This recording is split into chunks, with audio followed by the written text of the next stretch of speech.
Hello mga kadads, ito tayo, loto tayo, pork with bisol. Siyempre, maghahanda tayo ng mga lamas or sahog at saka mga bisol. Yan ang bisol, tanglad at siyempre pichay. At importante yung pork. Maghahanda tayo ng pork. Ayan, lalabas natin. Tapos kailangan walang ice at saka hugasan natin ng mabuti at patutuyuin. Ihanda natin, saka lulutuin. Ayan, hihiwain natin paunti para hindi sobrang malaki. Ayan, paghahatiin lang natin para hiwalin na natin yung balat at saka buto para hindi didikit-dikit pag maluto. Ayan, pagkatapos yan, siyempre paghahanda na natin. Ayan, ayan, paghihiwain natin ng maliliit. Pagkatapos nyan, i-prepare natin, papatuyuin natin muna para walang tubig na kasali, para yung katas ng baboy lalabas. Ayan, kailangan nakahangil siya. Ayan, okay. Ayan, maghahanda na natin yung paglutuan natin. Siyempre, hugasan natin yung kaldero. Ang paglalagyan ng sabaw at pork. Siyempre, malinis. Ayan. Okay. Ayan, dapat paglulutuan natin malinis mga kadads. Kailangan mag-ingat tayo. Ayan, maghahanda tayo ng una, bawang. Hiwain natin. Then, sibuyas. At saka, pagkatapos yan, luya. Yan, paghihiwain lang natin ng maliliit na pag-slice. Siyempre, hindi mawawala yung bisol. Yun, yung malagkit, papalapot. At saka, pichay. Hindi mawawala dapat ang pichay kasi yung gulay ang masarap dun. Ayan, hatiin natin sa gitna kasi malaki. Para hindi tayo mabulunan, ayan, ibahin natin yung malambot na dahon. At ayan, nakaprepare na lahat.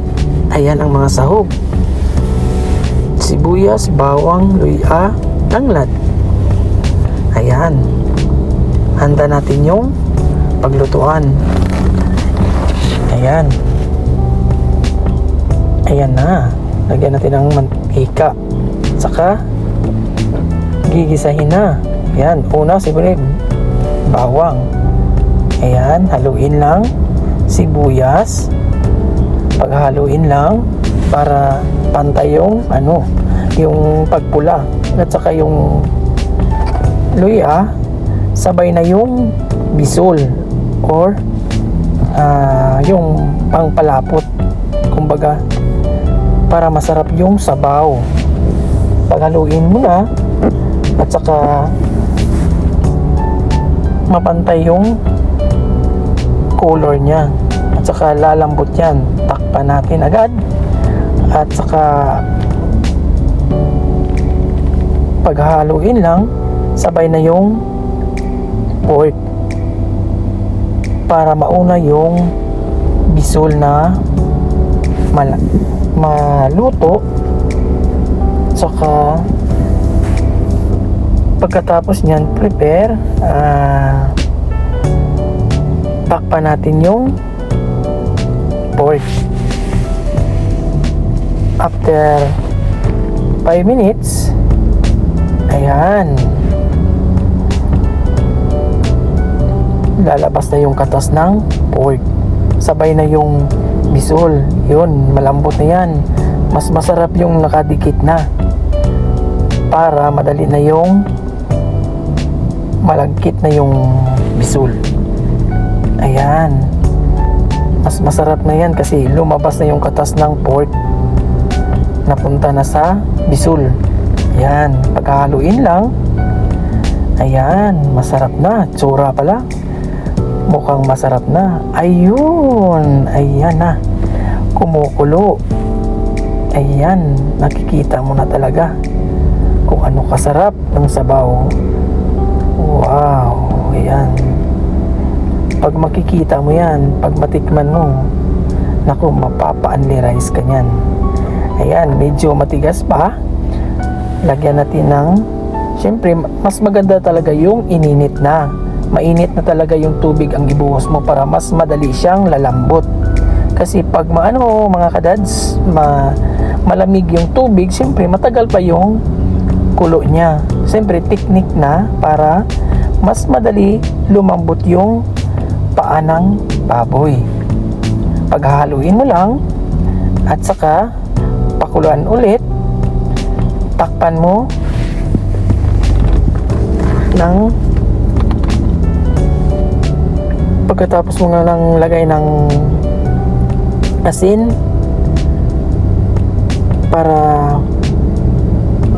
maamoy na yung lasa niya. Yan,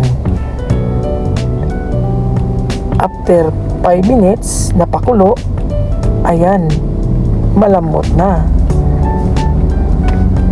sura na, nakakagutom na.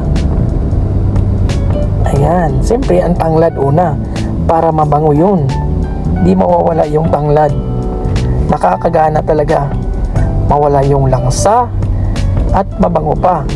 Ayan, uunahin mo na yung buntot talaga ng Chinese pitsay kasi matigas.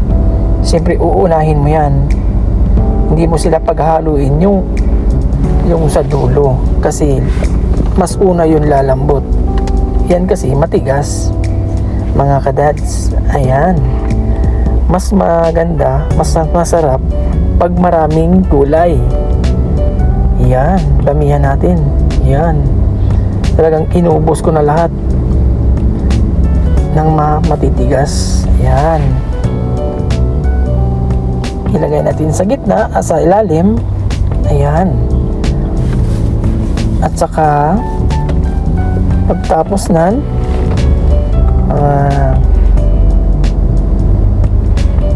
lagyan natin ng ininit para lalambot. Ayan, damihan natin kasi mas masarap pag maraming sabaw. Ayan, nor, isang nor, at lagyan natin ng magic sarap na mas masarap,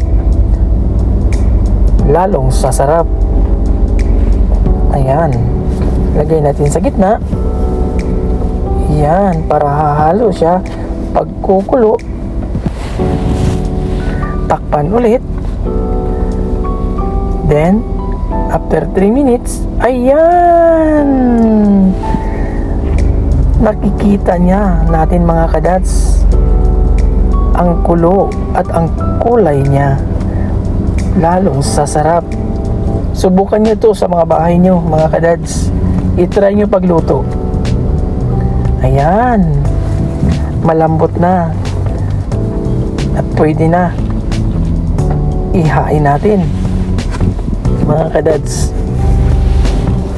Ayan, siyempre hindi mawawala yung pabango, yung sibuyas dahon. Yan ang importante